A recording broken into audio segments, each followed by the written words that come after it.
मेरा नाम रचना यदुवंशी है और मैं आपको किस्सा कहानी के फोरम पे गोदान सुनाती हूँ। 77 या 78 78 चैप्टर्स में आपको अब तक पढ़ के सुना चुकी हूँ और मैं आज आपको 79 सुनाने वाली हूँ। 78 में आपको याद होगा, इस बार पिछले ही कम अंतराल में मैं वापस आ गई हूँ आपके पास। तो 78 यानी 78वें अध्याय में जो आपने सुना वो ये था कि मिस्टर खन्ना, मिस्टर मेहता और मालती, ये दो शख्स जो हैं ये गांव में, पूरी और धनिया के गांव में यानी बेलारी पहुंचे हुए हैं। देखिए, मिस्टर मेहता आप अब तक जान चुके हैं। मिस्टर मेहता को प्रेमचंद जी ने दार्शनिक के तौर पर रखा है कि वो जीवन की वास्तविकताओं पे और जीवन के यथार्थ पे बात करते हैं, सोचते हैं।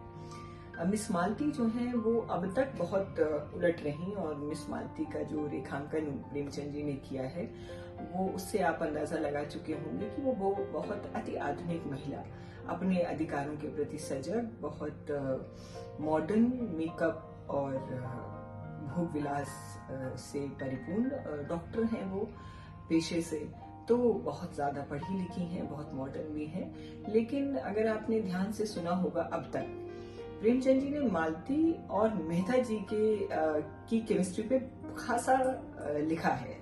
जब भी उन्हें मौका मिलता है शहरी प्रवेश में वो पाठकों को लाते हैं तो वो ये जरूर बताते हैं कि कैसे इवॉल्व हो रही है कहानी मिस्टर मेहता और मालती की।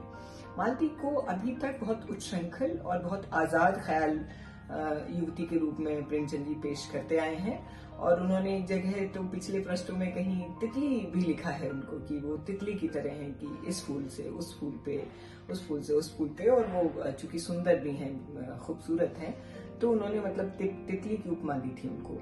लेकिन धीरे धीरे मिस्टर मेहता चूंकि बहुत दार्शनिक हैं, फिलोसफर हैं माइंडसेट से, मिस मालती बहुत ज्यादा उनको पसंद करती हैं दिल से।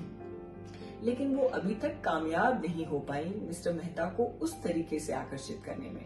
पिछले पृष्ठों में जो 78वां अध्याय मैंने आपको सुनाया उसमें प्रेमचंद जी ने एक लाइन लिखी कि मिस्टर मेहता काफी हद तक अब मालती जी से मुतमईन हो गए हैं, कन्विंस हो गए हैं और ये समझने लगे हैं कि मालती उन्हीं के अनुरूप आचरण करना चाहती हैं, उनको खुश रखना चाहती हैं। लेकिन उन्होंने लिखा कि मिस्टर मेहता जो है वो बस एक पुरुष की तरह, एक जेंटलमैन की तरह, एक सज्जन पुरुष की तरह उन्होंने स्वागत तो किया है मालती जी का, लेकिन उनको इस लेवल की एंट्री नहीं दी है कि जहां पे विवाह का कोई बिंदु उभर के आ सके। प्रेमचंद जी लिख रहे हैं कि वो प्रेम का जो उत्कट भाव होना चाहिए विवाह की दहलीज तक पहुंचने के लिए, वो मिस्टर मेहता अभी तक फील नहीं कर पाए हैं। इसलिए वो मालती जी जितनी घनिष्ठता उनसे चाहती हैं वो उतनी उन्हें दे नहीं पा रहे हैं। कुल मिला के स्थितियां ये हैं कि बेलारी गांव में पहुंचे हैं मिस्टर मेहता और मिस मालती और वो जीवन की वास्तविकताओं से रूबरू होते ही रहते हैं मिस्टर मेहता तो, लेकिन मालती का ये नया रूप है कि जिसमें वो मिस्टर मेहता के साथ जीवन को नए सिरे से, नए परिदृश्यों में समझने की कोशिश कर रही हैं। और बहुत रोचक था पिछला चैप्टर, अगर आपने ध्यान से सुना होगा, कि जब वो वहां पहुंचती हैं वहां की महिलाएं बहुत उत्सुक होकर घेरा बना लेती हैं मिस मालती के आसपास और उनके लिए बहुत ही उत्कंठा का विषय है कि इतनी पढ़ी लिखी और इतनी आधुनिक दिखने वाली महिला उनके बीच में है। तो सब अपने अपने स्तर से बहुत ज्यादा ये प्रयास कर रहे हैं कि उनका बहुत ही भावपूर्ण स्वागत किया जाए। जिस भी व्यक्ति से जैसा संभव हो पा रहा है, होरी जो है वो गया है उनके नाश्ते का प्रबंध करने के लिए। बहुत देर तक 78वें अध्याय में प्रेमचंद जी ने इस पे केंद्रित रखा हमको कि क्या बातचीत चल रही है मालती जी और गांव की महिलाओं के बीच में, और मालती जी क्या ऑब्जर्व कर रही हैं, क्या देख रही हैं। वो देख रही हैं कि स्व अस्तित्व की नाम की कोई चीज नहीं है गांव की महिलाओं में। मतलब वो ये देख रही हैं, वो ऐसा महसूस कर रही हैं कि वहां पे सेल्फलेस पर्सनालिटीज हैं वो सारी महिलाएं जिन्होंने अपना पूरा जीवन अपने परिवार के लिए समर्पित कर रखा है।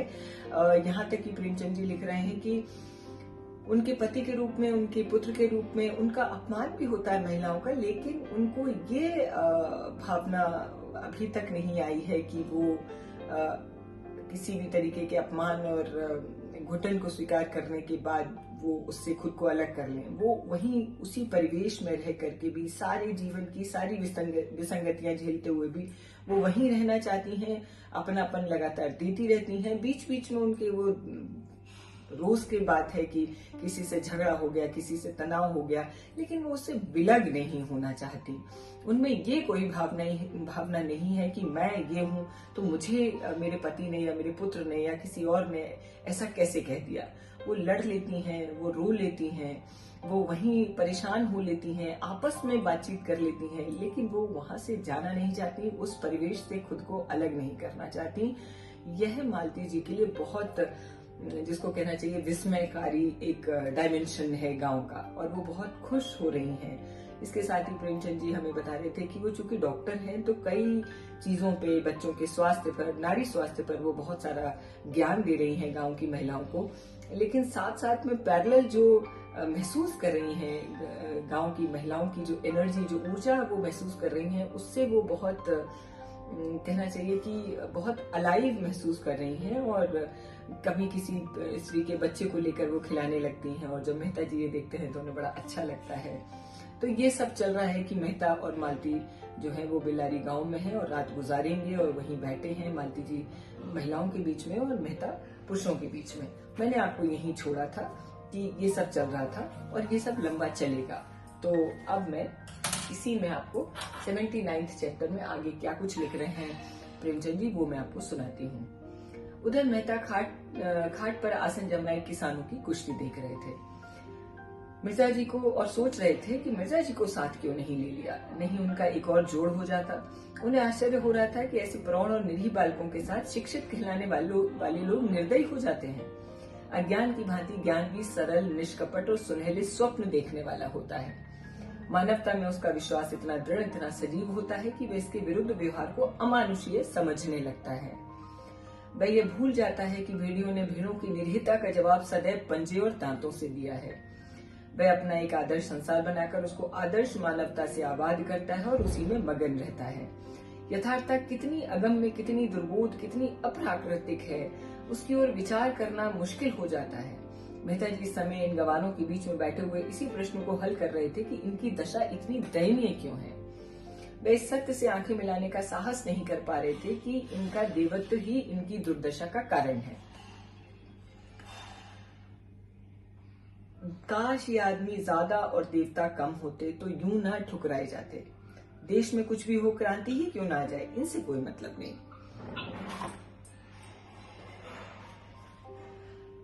देश में कुछ भी हो जाए, क्रांति हो जाए, इनसे कोई मतलब नहीं। कोई दल उनके सामने सबल के रूप में आ जाए, उनके सामने सिर झुकाने को तैयार, उनकी निरीहता जड़ता की हद तक पहुंच गई है, जिसे कठोर आघात ही कर्मण्य बना सकता है।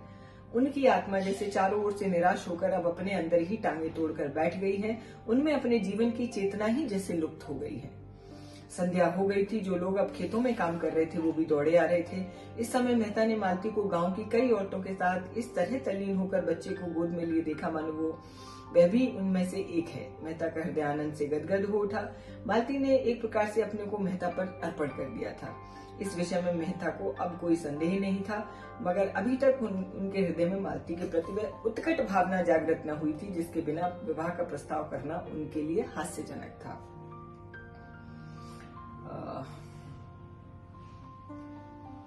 और मेहता ने उनका स्वागत किया। इसमें प्रेम का भाव नहीं था, केवल पुरुषत्व का भाव था।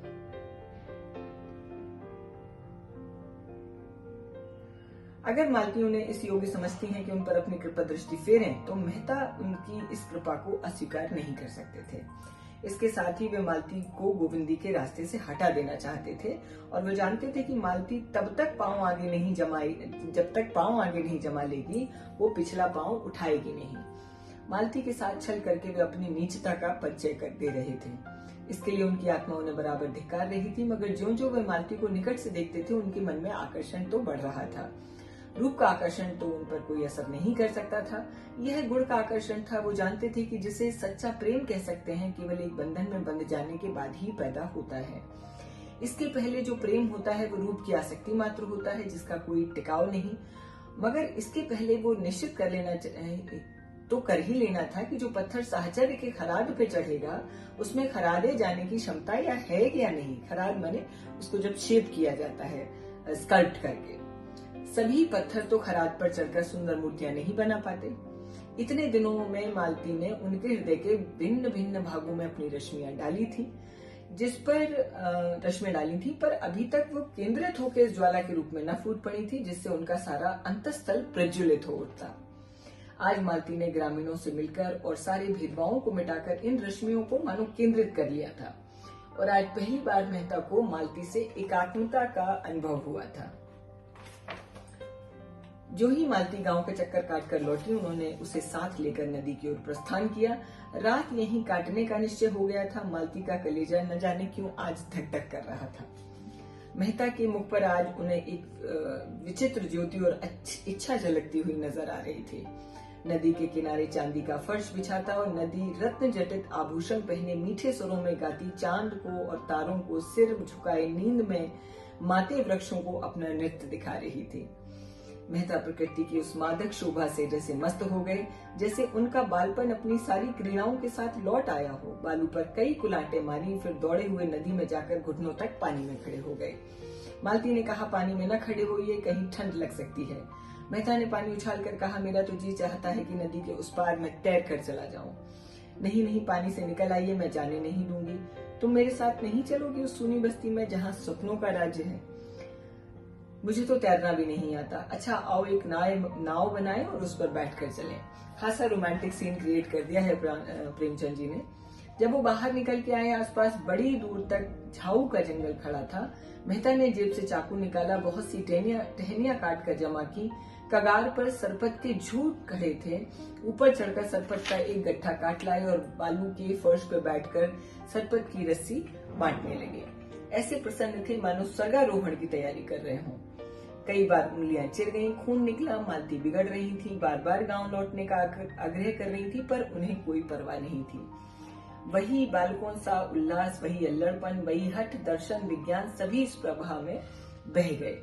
रस्सी तैयार हो गई, झाऊ का बड़ा सा तख्ता बन गया। टहनियां दोनों सिरों पर रस्सी से जोड़ दी गई थी। उसके छिद्रों में झाऊ की टहनियां भर दी गईं, जिससे पानी ऊपर न आ जाए। नौका तैयार हो गई। रात और भी स्वप्निल हो गई थी। मेहता ने नौका को पानी में डालकर मालती का हाथ पकड़कर कहा, आओ बैठो। मालती ने सशंक होकर कहा, 2 आदमियों का बोझ संभाल लेगी ये? मेहता ने दार्शनिक मुस्कान के साथ कहा, जिस तरी पर बैठे हम लोग जीवन यात्रा कर रहे हैं वह तो इससे भी ज्यादा निस्सार है। वाह, जिस तरी पर बैठकर हम लोग जीवन की यात्रा तय कर रहे हैं वह तो इससे भी निस्सार है। क्या डर रही हो? डर किस बात का, जब तुम साथ हो। सच कहती हो, अब तक मैंने बगैर किसी की सहायता की बाधाओं को जीता है, अब तो तुम्हारे संग हूँ। दोनों उस झाऊ के तख्ते पर बैठे। मेहता ने झाऊ के एक डंडे से ही उसे खेना शुरू कर दिया। तख्ता डगमगाता हुआ पानी में चला। मालती ने मन को इस खतरे से हटाने के लिए पूछा, तुम तो हमेशा शहरों में रहे, गांव के जीवन का तुम्हें इतना अभ्यास कैसे है? मैं तो ऐसा तख्ता कभी नहीं बना पाती। मेहता ने उसे अनुरक्त नेत्रों से देखकर कहा, शायद ये मेरे पिछले जन्म का संस्कार है। प्रकृति से स्पर्श होते ही जैसे मुझ में नया जीवन आ जाता है। नस नस में स्फूर्ति दौड़ने लगती है। एक एक पक्षी, एक एक पशु जैसे मुझे आनंद का निमंत्रण देता हुआ प्रतीत होता है, मानो भूले हुए सुखों की याद दिला रहा हो। यह आनंद मुझे और कहीं नहीं मिलता मालती। संगीत के रुलाने वाले स्वरों में भी नहीं, दर्शन की ऊंची उड़ानों में भी नहीं। जैसे ये सब अपने सगे हों। प्रकृति के बीच आकर मैं अपने आप को पा जाता हूँ, जैसे पक्षी अपने घोंसले में वापस आ जाते हैं। तख्ता डगमगाता, कभी तिरछा कभी सीधा, चक्कर खाता हुआ चला जा रहा था। सहसा मालती ने कातर कंठ से पूछा, और मैं तुम्हारे जीवन में कहीं नहीं आती? मेहता ने उसका हाथ पकड़कर कहा, आती हो, सुगंध के एक झोंके की तरह, कल्पना की एक छाया की तरह, और फिर अदृश्य हो जाती हो। दौड़ता हूँ कि तुम्हें करपाश में बांध लूं, पर हाथ खुले रह जाते हैं और तुम गायब हो जाती हो। मालती ने उन्माद की दशा में कहा, लेकिन तुमने इसका कारण भी सोचा या कभी समझना चाहा? हाँ मालती, बहुत सोचा, बार बार सोचा। तो क्या मालूम हुआ? यही कि जिस आधार पर जीवन का भवन खड़ा करना चाहता हूँ वह अस्थिर है। यह कोई विशाल भवन नहीं है, केवल एक छोटी सी शांत कुटिया है, लेकिन उसके लिए भी तो कोई स्थिर आधार चाहिए। मालती ने अपना हाथ छुड़ाकर जैसे मान करते हुए कहा, यह झूठा आक्षेप है। तुमने सदैव मुझे परीक्षा की आंखों से देखा, कभी प्रेम की आंखों से देखा ही नहीं। क्या तुम इतना नहीं जानते कि नारी परीक्षा नहीं चाहती, प्रेम चाहती है? परीक्षा गुणों को अवगुण, सुंदर को असुंदर बनाने वाली चीज है। प्रेम अवगुणों को गुण बनाता है, असुंदर को सुंदर बना देता है। मैंने तुमसे प्रेम किया, मैं कल्पना ही नहीं कर सकती कि तुम्हें कोई बुराई है, मगर तुमने मेरी परीक्षा की और तुम मुझे अस्थिर, चंचल और न जाने क्या क्या समझकर मुझसे दूर भागते रहे। नहीं, मैं कुछ कहना चाहती हूँ, यह मुझे कह लेने दो। मैं क्यों अस्थिर और चंचल हूँ? इसलिए कि मुझे वह प्रेम नहीं मिला जो मुझे स्थिर और अचंचल बनाता। अगर तुमने मेरे सामने उसी तरह आत्मसमर्पण किया होता जैसे मैंने तुम्हारे सामने किया है, तो आज तुम मुझ पर यह आक्षेप नहीं रख सकते थे। मेहता ने मालती के मान का आनंद लेते हुए कहा, तुमने मेरी परीक्षा नहीं की, तुम बताओ। कभी नहीं। तो तुमने गलती की, मैंने इसकी परवाह नहीं की। भावुकता में ना हो मालती, प्रेम देने के पहले हम सब परीक्षा करते हैं, और तुमने चाहे प्रत्यक्ष रूप में ही की हो। आज मैं तुमसे स्पष्ट कहता हूँ कि पहले मैंने तुम्हें उसी तरह देखा जैसे रोज ही हजारों देवियों को देखता हूँ, लेकिन केवल विनोद के भाव से। अगर मैं गलती नहीं करता तो तुमने मुझे मनोरंजन के लिए एक नया खिलौना समझा था। मालती ने कहा, गलत कहते हो, मैंने तुम्हें कभी इस नजर से नहीं देखा। मैंने पहले ही दिन तुम्हें अपना देव बनाकर तुम्हें अपने हृदय। मेहता ने बात काटकर कहा, फिर वही भावुकता। मुझे ऐसे महत्व के विषय में भावुकता पसंद नहीं। अगर तुमने पहले दिन ही मुझे इस कृपा के योग्य समझा, तो इसका कारण यह हो सकता है कि मैं रूप भरने में तुमसे ज्यादा कुशल हूँ। वरना जहाँ तक मैंने नारियों का स्वभाव देखा है, वो प्रेम के विषय में काफी छानबीन करती हैं। पहले भी तो स्वयंवर से पुरुषों की परीक्षा होती थी। यह मनोवृत्ति अब भी मौजूद है, चाहे उसका रूप बदल गया हो। मैंने तब से बराबर यही कोशिश की कि अपने को संपूर्ण रूप से तुम्हारे सामने रख दूं, उसके साथ ही तुम्हारी आत्मा तक पहुंच जाऊं, और ज्यों-ज्यों तुम्हारे अंतःस्थल की गहराई में उतरा हूं, मुझे रत्न ही मिले हैं। मैं विनोद के लिए आया और आज उपासक बना हुआ हूँ। तुमने मेरे भीतर क्या पाया मुझे नहीं पता। नदी का दूसरा किनारा आ गया। दोनों उतरकर उसी बालू के फर्श पर जा बैठे और मेहता फिर उसी प्रवाह में बोले, और आज मैं यही पूछने के लिए तुम्हें यहाँ लाया हूँ। मालती ने कांपते हुए स्वर में कहा, क्या अभी भी मुझसे कुछ पूछने की आवश्यकता है? हाँ, इसलिए मैं आज तुम्हें अपना रूप दिखाऊंगा, जो शायद अभी तक तुमने नहीं देखा और जिसे मैंने छिपाया भी है। अच्छा, मान लो मैं तुमसे विवाह करके कल तुमसे बेवफाई कर दूं, तो तुम मुझे क्या सजा दोगी? मालती ने उनकी ओर चकित होकर देखा। इसका आशय उसकी समझ में नहीं आया। ऐसा प्रश्न क्यों किया? मेरे लिए ये बड़े महत्व की बात है। मैं इसकी संभावना नहीं समझती। संसार में कुछ भी असंभव नहीं। बड़े से बड़ा महात्मा भी एक क्षण में पतित हो सकता है। मैं उसका कारण खोजूंगी, उसे दूर करूंगी। मान लो मेरी आदत न छूटे। मैं नहीं कह सकती कि क्या करूंगी, शायद विष खा करके जान दे दूं। लेकिन यदि तुम मुझसे यही प्रश्न करो तो मैं उसका दूसरा जवाब दूंगा। मालती ने सशंक होकर पूछा, बताओ। मेहता ने दृढ़ता के साथ कहा, पहले मैं तुम्हारा प्राणांत कर दूंगा, फिर अपना। मालती ने जोर से कहा मारा और सिर से पांव तक सिहर गई। उसी की हंसी केवल उसकी सिहरन को छिपाने का आवरण थी। मेहता ने पूछा, तुम हंसी क्यों? इसलिए कि तुम इतने हिंसावादी लगते तो नहीं हो। नहीं मालती, इस विषय में मैं पूरा पशु हूँ और उस पर लज्जित होने का कोई कारण नहीं देखता। आध्यात्मिक प्रेम और त्यागमय प्रेम और निस्वार्थ प्रेम, जिसमें आदमी अपने को मिटाकर केवल प्रेमिका के लिए जीता है, उसके आनंद से आनंदित होता है, उसके चरणों में अपनी आत्मा का समर्पण कर देता है, यह मेरे लिए निरर्थक शब्द है। मैंने पुस्तकों में ऐसी प्रेम कथाएं पढ़ी हैं जहां प्रेमी और प्रेमिका ने नए प्रेमियों के लिए अपनी जान दे दी, मगर उस भावना को मैं श्रद्धा कह सकता हूँ, सेवा कह सकता हूँ, प्रेम कभी नहीं। प्रेम सीधी सादी गऊ नहीं, खूंखार शेर है जो अपने शिकार पर किसी की आंख पड़ने नहीं देता। मालती ने उनकी आंखों में आंखें डालकर कहा, अगर प्रेम खूंखार शेर है तो मैं उससे दूर ही रहूंगी। मैंने तो उसे गाय ही समझा था। मैं प्रेम को संदेह से ऊपर समझती हूँ। वह देह की वस्तु नहीं है, आत्मा की वस्तु है। संदेह का वहाँ जरा भी स्थान नहीं, और हिंसा तो संदेह का ही परिणाम है। वह संपूर्ण आत्मसमर्पण है। उसके मंदिर में तुम परीक्षक नहीं बन सकते, उपासक बनकर ही वरदान पा सकते हो। वह उठकर खड़ी हो गई और तेजी से नदी की तरफ चली, मानो उसने अपना खोया हुआ मार्ग पा लिया हो। ऐसी स्फूर्ति का उसने अनुभव आज तक नहीं किया था। उसने स्वतंत्र जीवन में भी अपने में एक दुर्बलता पाई थी जो उसे सदैव आंदोलित करती रही थी, सदैव अस्थिर ही रही थी। वो उसका मन जैसे कोई आश्रय खोजा करता था जिसके बल पर वह टिक सके, संसार का सामना कर सके। सपने में वह शक्ति नहीं मिलती थी। बुद्धि और चरित्र की शक्ति देखकर वह उसकी ओर लालायित हो जाती थी। पानी की भांति हर पात्र का रूप धारण कर लेती थी। उसका अपना कोई रूप नहीं था। उसकी मनोवृत्ति अभी तक किसी परीक्षार्थी छात्र की सी थी। छात्र को पुस्तकों से प्रेम हो सकता है और हो जाता है, लेकिन वह उन पुस्तकों के उन्हीं भागों पर ज्यादा ध्यान देता है जो परीक्षा में आते हैं। उसकी पहली गरज परीक्षा में सफल होना होता है। ज्ञान अर्जन बाद की स्थिति होती है। अगर उसे मालूम हो जाए कि परीक्षक बड़ा दयालु है या अंधा है और छात्रों को यूं ही पास कर देगा, तो वह शायद पुस्तकों की ओर आंख भी न उठाए। मालती जो कुछ करती थी मेहता को प्रसन्न करने के लिए, उसका मतलब था मेहता का प्रेम और विश्वास प्राप्त करना, उसके मनो राज्य की रानी बन जाना। लेकिन उसी छात्र की तरह अपनी योग्यता का विश्वास जमा कर लियाकत आ जाने से परीक्षक अपने आप में संतुष्ट हो जाएगा, इतना धैर्य उसे नहीं था। मगर आज मेहता ने जैसे ठुकराकर उसकी आत्मशक्ति को जगा दिया था।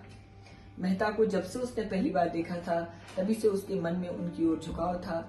उसे वे अपने परिचितों में सबसे समर्थ जान पड़ते थे। उसके परिष्कृत जीवन में बुद्धि की प्रखरता और विचारों की दृढ़ता ही सबसे ऊंची वस्तु थी। धन और ऐश्वर्य को तो वो केवल खिलौना समझती थी, जिसे खेल कर लड़के तोड़ फोड़ डालते हैं। रूप में भी उसके लिए विशेष आकर्षण न था। यद्यपि कुरूपता के लिए घृणा थी, उसको अब बुद्धि शक्ति ही अपनी ओर झुका सकती थी। उसके आश्रय में उसमें आत्मविश्वास जगे, अपने विकास की प्रेरणा मिले, अपने में शक्ति का संचार हो, अपने जीवन की सार्थकता का ज्ञान हो। मेहता की बुद्धि बल और तेजस्विता ने उसके ऊपर अपनी मोहर लगा दी और तब से वह अपना संस्कार करती चली आती थी। जिस प्रेरक शक्ति की उसे जरूरत थी वह मिल गई थी और अज्ञात रूप से उसे गति और शक्ति दे रही थी। जीवन का नया आदर्श जो उसके सामने आ गया था, वह अपने को उसके समीप पहुंचाने की चेष्टा कर रही थी। जब वह और मेहता एकात्म हो जाएंगे और यह कल्पना उसे और भी दृढ़ और निष्ठावान बना रही थी। मगर आज जब मेहता ने उसकी आशाओं को द्वार तक लाकर प्रेम का वह आदर्श उसके सामने रखा, जिसमें प्रेम को आत्मा और समर्पण के क्षेत्र से गिराकर भौतिक धरातल तक पहुंचा दिया गया था, जहां संदेह और ईर्ष्या और भोग का राज है, तब उसकी परिष्कृत बुद्धि आहत हो उठी और मेहता से जो उसे श्रद्धा थी उसे धक्का लगा। मानो कोई शिष्य अपने गुरु से कोई नीच कर्म करते हुए देख ले। उसने देखा मेहता की बुद्धि प्रखरता प्रेम तत्व को पशुता की ओर खींचे लिए जाती थी और उसके देवत्व की ओर से आंखें बंद किए लेती थी। यह देखकर उसका दिल बैठ गया। मेहता ने कुछ लज्जित होकर कहा, आओ कुछ और बैठे। मालती बोली, नहीं, अब लौटना चाहिए, देर हो रही है। काफी बड़ा प्रसंग था ये और एक तरीके से मुझे ऐसे लगता है कि यू टर्न है ये मालती जी के लिए। आगे क्या होगा वो हम आगे के पृष्ठों में देखेंगे। बहुत ही रोचक था। आप देखिए कि अभी तक मालती जी बिल्कुल अनुनय विनय करती हुई मालती मेहता के आगे पीछे चक्कर लगा रही थी और एक बिंदु पर आकर के जहां इतना घनिष्ठ वार्तालाप हुआ और बिल्कुल जिसको कहते हैं ना कि लेयरिंग में उतरती चली गई मालती जी, और वो जो पाना चाह रही थी, जो ढूंढ रही थी, वो नहीं मिला। कोई और ही चीज मिल गई, मेहता का कोई अन्य रूप मिल गया जो उन्हें बिल्कुल पसंद नहीं आया। इसके बाद इनकी केमिस्ट्री कैसे अनफोल्ड करते हैं प्रेमचंद जी, ये हम अगले पृष्ठों में देखेंगे। बहुत जल्दी मिलती हूँ मैं गोदान के साथ। बने रहिए प्रेमचंद जी के गोदान के साथ और रचनात्मक जी के साथ। नमस्कार, बहुत शुक्रिया।